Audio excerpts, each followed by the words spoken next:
الحمد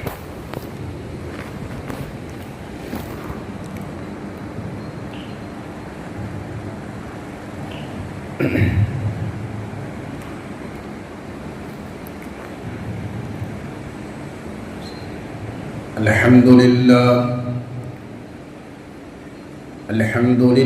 نحمده ونستعينه ونستغفره ونؤمن به ونتوكل عليه ونعوذ بالله من شرور أنفسنا ومن سيئات أعمالنا من يهده الله فلا مضل له ومن يضلله فلا هادي له ونشهد أن لا إله إلا الله وحده لا شريك له ونشهد أن سيدنا ونبينا وحبيبنا وطبيبنا وشفيعنا ونبينا ومولانا محمدا عبده ورسوله أما بعد فقد قال الله تبارك وتعالى في القرآن المجيد والفرقان الحميد أعوذ بالله من الشيطان الرجيم بسم الله الرحمن الرحيم إنه من يشرك بالله فقد حرم الله عليه الجنة ومأواه النار وقال النبي صلى الله تعالى عليه وسلم أكبر الكبائر الإشراك بالله وعقوق الوالدين وقتل النفس وشهادة الزور أو كما قال رسول الله صلى الله عليه وسلم اللهم صل على سيدنا محمد وعلى آل سيدنا محمد وبارك وسلم. بزرگوں، بھائیوں، دوستوں، قرآن کریم کی ایک آیت کی تلاوت کی گئی اور احادیث رسول صلی اللہ علیہ وسلم میں سے ایک حدیث پڑھی گئی. انشاءاللہ قرآن کریم کی جو آیت تلاوت کی گئی ہے، جو حدیث پڑھی گئی ہے، اسی کے مطابق، اسی کی روشنی میں کچھ باتیں عرض کرنا چاہتا ہوں. اللہ تعالی عمل کی توفیق عطا فرمائے. میرے بھائیوں، اللہ تبارک و تعالی نے انسانوں کو پیدا کیا اور اس کی ضرورت کی جتنے بھی چیزیں ہو سکتی تھی وہ ساری چیزیں اللہ تبارک و تعالی نے مہیا کیا. ان گنت اور بے شمار نعمتوں سے انسان کو مالا مال کیا اور پھر ایک اعلان کیا، دیکھو تم صرف میری عبادت کرو، میرے علاوہ کسی اور کی عبادت نہیں کرنا ہے. میں ہر گناہ کو برداشت کر سکتا ہوں لیکن شرک کو برداشت نہیں کر سکتا.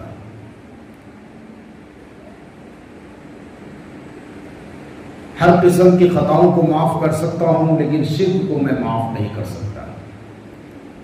یہ اللہ تبارک و تعالی نے قرآن میں اعلان کر دیا ہے.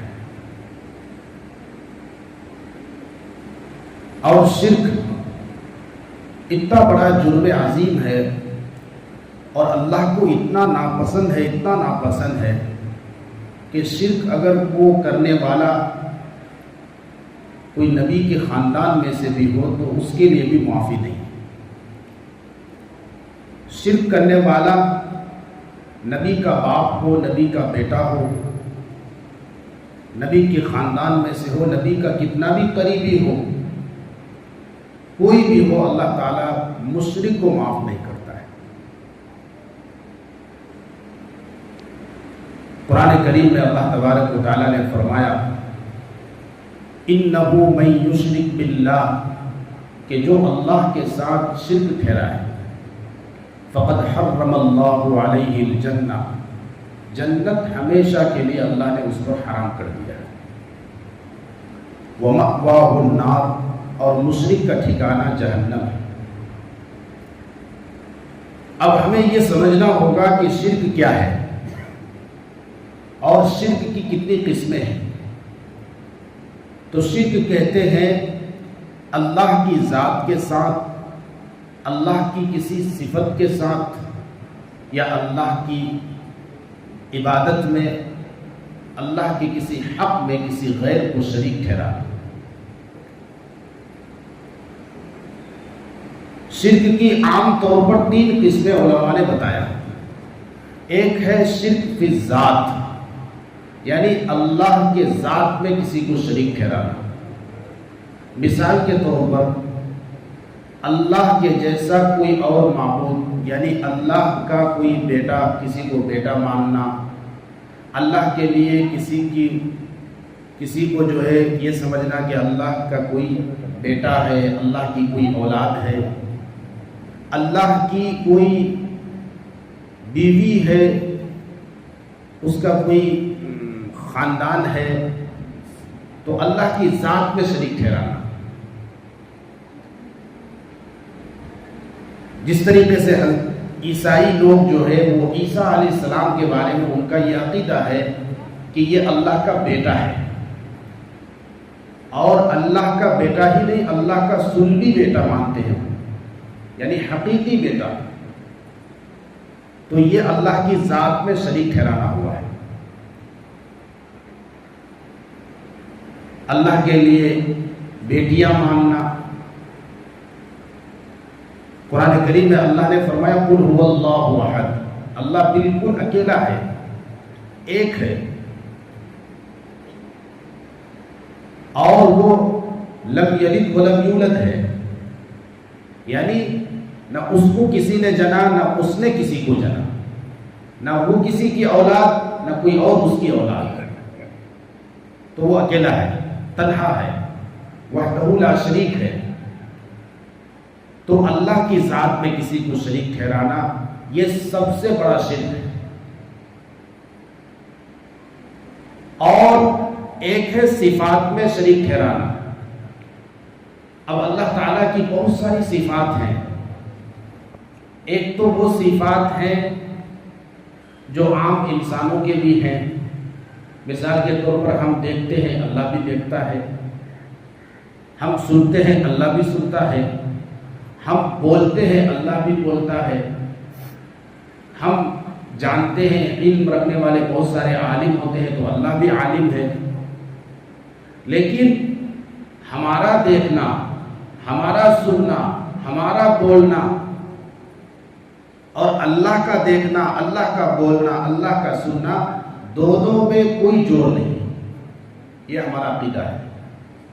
ہمارا دیکھنا محدود ہے، ہمارا سننا محدود ہے، ہمارا علم محدود ہے، ہماری طاقت محدود ہے، ہمارا سب کچھ محدود ہے، بہت مختصر.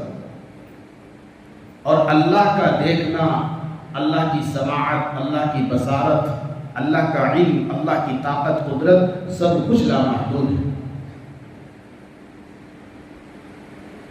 وہ سنتا ہے لیکن ہمارے جیسا نہیں، وہ دیکھتا ہے ہمارے جیسا نہیں، وہ بولتا ہے ہمارے جیسا نہیں، وہ سب کچھ جانتا ہے لیکن ہمارے جیسا نہیں. کوئی جوڑ نہیں، کوئی مقابلہ نہیں ہے. تو یہ ہمارا ایک عقیدہ ہے.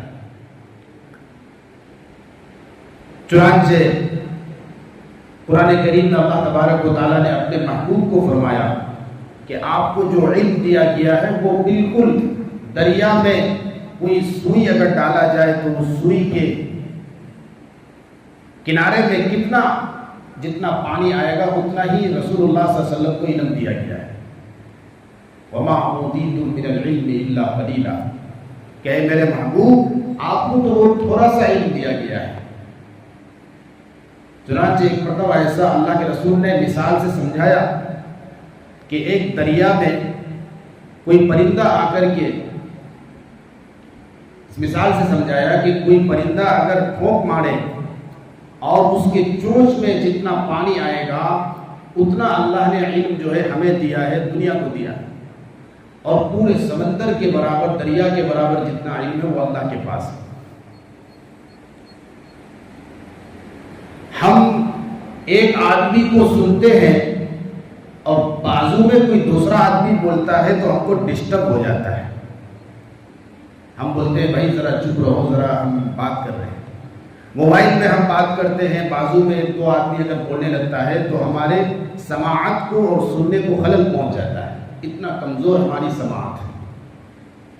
لیکن اللہ تبارک و تعالیٰ بیک وقت پوری دنیا کی انسانیت کی پکار کو سن رہا ہے، تو اس کا سننا الگ ہے. ہم دیکھتے ہیں ہمارے دیکھنے کی جو طاقت ہے وہ محدود ہے. ہمارے سامنے ایک دیوار آ جائے تو ہم اس کے بعد کی چیزوں کو نہیں دیکھ سکیں گے، لیکن اللہ تبارک و تعالیٰ کی جو قوت بصارت ہے، وہ دیکھنے کی جو طاقت ہے، وہ کوئی بھی پردہ اس کے سامنے حائل نہیں ہو سکتا ہے. وہ بیک وقت ساری مخلوق کو، پوری دنیا کو دیکھ رہا ہے. یہ اللہ کی دیکھنے کی طاقت، اللہ کا علم، اللہ کا یہ سب کچھ جو ہے بہت فرق ہے.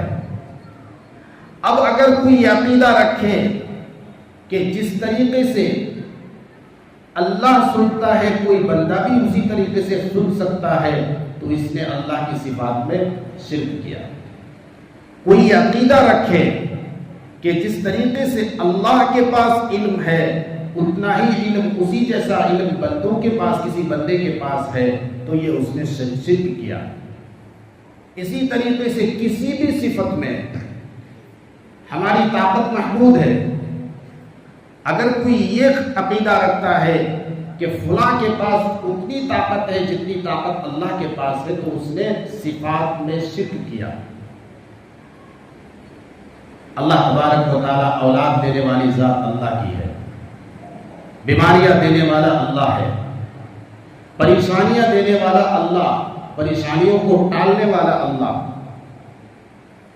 مشکل کشا، حاجت روا اور بیڑے پار کرنے والا، مرادوں کو پوری کرنے والا، سب کچھ اللہ کی ذات ہے.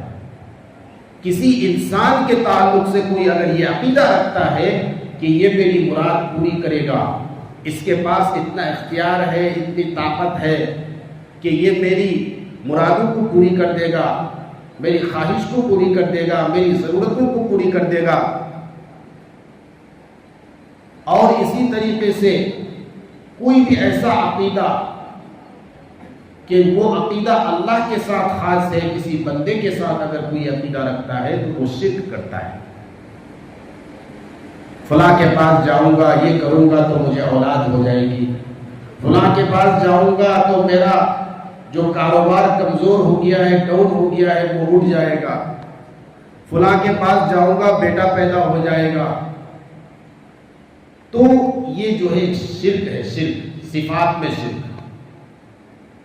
تو اللہ کی جتنی صفات ہے، بارش برسانے والا، اولاد دینے والا، بیماریوں کو دور کرنے والا، مشکلوں کو دور کرنے والا، گناہوں کو معاف کرنے والا، یہ ساری جو صفات ہے اللہ کی، اس میں سے کسی بھی ایک صفت کے ساتھ اگر کسی بندے کا یہ عقیدہ ہے کہ فلاں ولی یا فلاں نبی یا فلاں کوئی بھی اللہ کی مخلوق میں سے، اللہ کے بندے میں سے کوئی بندہ اگر اس کے تعلق سے یہ عقیدہ رکھتا ہے کہ وہ بھی اسی طریقے سے کر سکتا ہے، تو یہ اللہ کی صفات میں شریک ٹھہرانا ہے. جس طریقے سے اللہ کی ذات میں شریک ٹھہرانا حرام ہے، اسی طریقے سے اللہ کی صفات میں شریک ٹھہرانا بھی حرام ہے. ایک بزرگ کا واقعہ